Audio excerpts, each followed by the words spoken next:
Glumac Marko Živić je od ponedeljka na respiratoru, prenosi domaći mediji. Lekari kliničko-bolničkog centra dr. Dragiša Mišović bore se za njegov život koji je ugrožen usled posledice koronavirusa.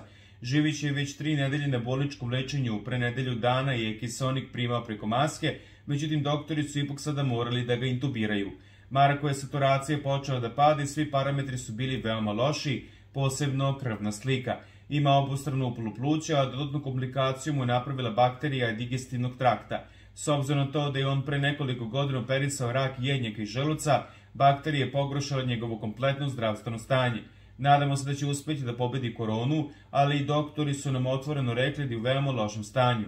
Mi se svi uzdamo u to da je Marko veliki borac i da mnogo voli život, kaže za Informer jedan od Markovih prijatelja.